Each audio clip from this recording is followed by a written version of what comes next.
How to use the gift of gab to supersize and grow your business. Sharon Horne-Ellstrom here, and our idiom today is gift of gab. Gift of gab, of course, means skill in speaking, especially if you can do it in an interesting or colorful way. Comedians are a wonderful example of the gift of gab. They can take the ordinary and make it humorous and extraordinary. Actors and actresses have the gift of gab. Many speakers and leaders and politicians have the gift of gab. And this is one of those idioms that's been around, and these sayings that's been around for literally centuries. Some controversy over where exactly it came from, but it's been around since the late 1600s, early 1700s, in English for sure.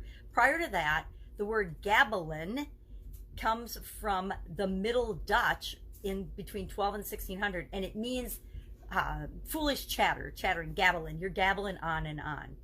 And then the word gob with an O comes from the Gaelic language, and that means mouth. So your gob is your mouth. And over time, gabbling and gob changed to gift of gab. So it means foolish chatter out of your mouth turned to gift of gab, your ability to speak. Now, we all know if you're going to lead other people, build relationships with other people, create a business that you want, and then supersize and grow that business, you need to have the ability to speak and communicate what it is that you're doing. Number one, you have to be able to share your vision with other people, to get them on board, to participate in the vision of what it is that you're trying to create and do with your particular business. The ability to have small talk and small conversations, the ability to communicate and team build and bring people together is critical as you grow and supersize your business.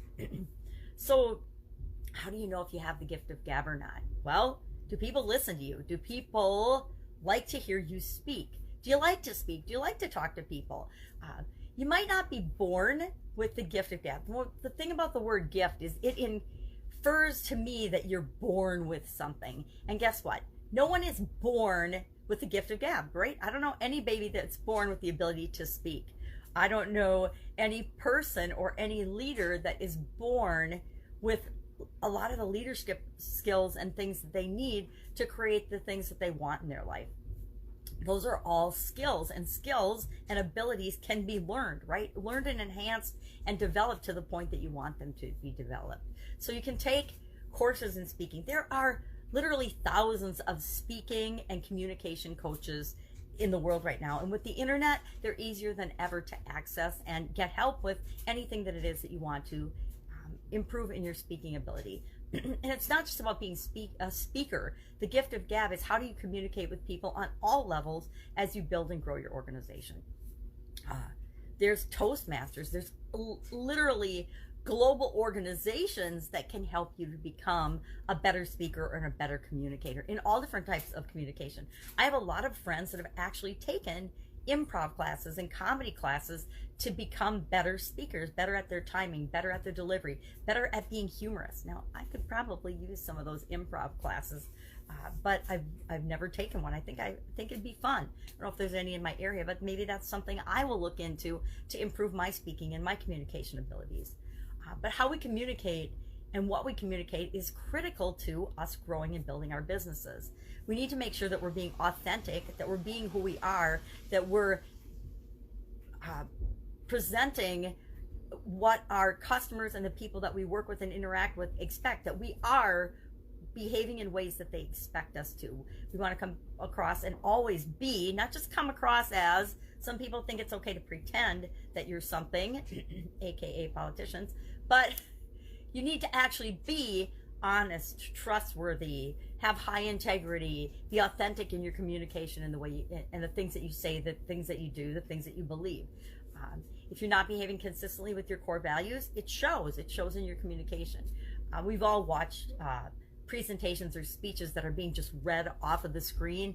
Drives me nuts. Hate it when I do. The one thing about being visually challenged is I can't see notes, so I have to just wing it, which maybe means I should take a course that would make me a better speaker and a better rememberer of the key points and things I want to talk about. But all of us have the ability to become better communicators, which means we have the ability to form and create and build better relationships, which will all help to supersize and grow our businesses.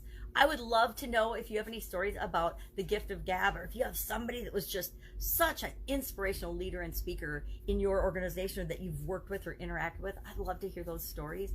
Let's go out and have an absolutely amazing day. Remember, if you want it, you can achieve it. Go ahead and practice. Just practice being a better speaker. Maybe you need practice in small talk. Maybe you need practice in communication. Maybe you're scared to death to do a video on social media. Just do one, and guess what? You'll find out that you don't die, and then you can do another one and another one and another one, and you'll get better and better and better. With any skill, speaking is no different. So go out, develop the gift of gab, and I will be with you tomorrow with another interesting idiom. What does it mean? Where does it come from? And how might you use it to grow your business today? Take care.